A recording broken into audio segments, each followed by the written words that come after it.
image est une représentation visuelle qui peut entretenir un lien de ressemblance ou plus symbolique avec le réel. Même s'il existe des images naturelles, dans cette vidéo, on va parler des images faites par les humains, par le biais du dessin, de la peinture, de la sculpture et plus tard de la photo ou de la vidéo. Nous vivons dans une culture où l'image est reine. Beaucoup peuvent témoigner de son pouvoir d'attraction. Confucius aurait d'ailleurs dit à ce propos qu'une image vaut 1000 mots.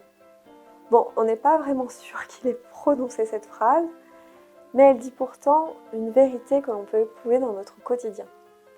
On peut croire une image, elle nous semble vraie et elle peut nous accrocher. Que ce soit aux infos, sur les réseaux sociaux, dans la pub ou, c'est l'objet de cette chaîne, dans l'art, nous voyons des milliers d'images par jour. Elles nous parlent. Notre cerveau les interprète, parce qu'il est fait pour ça.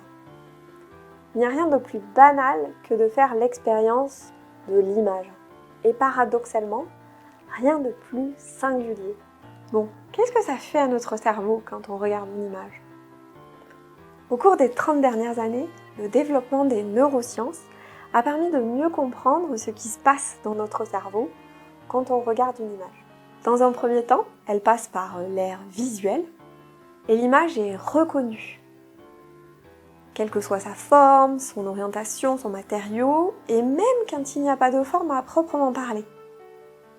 Notre cerveau cherche à créer du sens, en particulier à partir de ce qu'il connaît déjà, ce qui se trouve donc dans notre mémoire. Donc, quand on écoute une chanson dans une autre langue et qu'on y perçoit du français par exemple, qu'on voit un nuage en forme de cœur ou un visage dans une pierre, c'est en fait notre lobe temporal qui cherche à analyser ce qu'il voit et entend et à lui donner du sens. Ça s'appelle la pareidolie. Et c'est très utile quand on regarde une image puisqu'on l'analyse et la reconnaît en une demi-seconde. Après avoir activé l'aire visuelle, le lobe temporal et notre mémoire, notre cerveau va alors s'adapter en fonction de ce qu'il voit. S'il s'agit d'une œuvre incomplète, il va la reconstituer. S'il s'agit d'une œuvre abstraite, il va imaginer les gestes réalisés pour la créer. S'il s'agit d'un portrait, il va activer une zone d'ordinaire dédiée aux interactions avec les personnes vivantes. Donc regardez par exemple Mona Lisa, ça revient exactement la même chose pour notre cerveau que d'interagir avec une personne en chair et en os. Pas mal, hein ? Regarder des œuvres d'art, ça nous fait ressentir du plaisir par le circuit que l'on appelle le circuit de la récompense. Notre cerveau envoie alors des hormones comme la dopamine, la sérotonine, les endorphines ou l'ocytocine. Ces hormones vont nous donner de l'énergie, elles nous procurent du bien-être et nous donnent même le goût à la vie. Elles permettent aussi d'aimer et de s'attacher. Pour finir, les neurones miroirs. C'est une catégorie de neurones qui permet de ressentir la même chose que nous soyons l'acteur ou l'observateur d'une action. Et ça marche quand on imagine aussi l'action. Par exemple, quand je baille, tu bailles. Et quand on imagine quelqu'un bailler, on baille aussi. Cette faculté fait que nous nous identifions à ce que nous regardons et que nous ressentons de l'intérieur l'œuvre que nous avons devant les yeux. C'est ce que le neuroscientifique Pierre Lemarquis appelle l'empathie esthétique. C'est un peu comme si nous entrions en connexion avec l'esprit de l'artiste, ce qui transforme notre cerveau et nous par la même occasion. Donc l'art, ça permet de sculpter notre cerveau en renforçant des circuits de neurones et en stimulant le système du plaisir. J'espère que vous avez déjà ressenti cette émotion si forte devant une œuvre. Mais évidemment, ça ne marche pas à tous les coups et c'est normal. Sans empathie, pas d'empathie esthétique. Voilà, donc maintenant qu'on a vu ce que les images nous font à notre cerveau, on peut mieux comprendre les différentes attitudes vis-à-vis d'elles au cours de l'histoire. C'est parti pour un petit tour d'horizon. Chez les Romains, l'imago, c'est ce qui a donné ensuite le mot image, c'est le portrait mortuaire de l'ancêtre. À chaque fois qu'il y avait un décès dans les familles plutôt riches quand même, on prenait une empreinte du visage du mort et on en tirait un moulage qui était réalisé en cire. Ce portrait était ensuite placé dans une niche dans l'atrium de la maison et porté lors des processions funéraires. Grâce à ce portrait, les familles riches pouvaient établir leur filiation, leur arbre généalogique. Les religions ont adopté différentes attitudes vis-à-vis d'elles. Soit elles l'ont adoptée et systématisée, soit elles l'ont fui comme la peste, par crainte que les fidèles ne tombent sous son charme. Par exemple, dans l'Ancien Testament, le 3e commandement des tableaux de la loi interdit la fabrication d'images susceptibles d'être idolâtrées.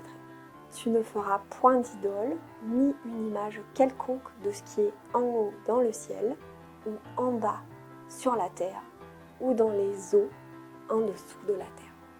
Cette interdiction s'est donc appliquée à la religion juive qui ne l'a jamais remise en question. Elle fait suite à un épisode qui se passe pendant l'Exode, où les Juifs qui étaient restés sans Moïse, qui étaient partis sur le mont Sinaï, ont demandé à son frère Aaron de leur construire une idole qui puisse les guider. Le veau d'or va symboliser les effets délétères de l'image. Les premiers chrétiens vont respecter cette interdiction, mais ils la remettent en question à partir du IVe siècle. Il faut dire que les débuts du christianisme se déroulent dans l'Empire romain, où l'image est largement utilisée pour leur culte, mais aussi à des fins politiques. Donc les chrétiens vont reprendre à leur compte cette puissance des images pour étendre cette nouvelle religion. Le raisonnement, c'est que si Dieu s'est encore incarné dans la personne de son Fils, eh bien on peut le représenter tel qu'il s'est montré au monde. A noter que ça n'a pas toujours été rose et que cette question a été âprement débattue, particulièrement au sein de l'Église d'Orient, pendant ce qu'on a appelé la querelle des images qui a eu lieu au 8e et 9e siècle. L'islam et le protestantisme reviennent à une interdiction de l'image. Ça s'appelle l'aniconisme. Et le premier, c'est par crainte de l'idolâtrie, et le second, pour privilégier son rapport au texte, au verbe, au logos. Donc comme on peut le voir, la question de l'image a beaucoup secoué les grandes religions monothéistes.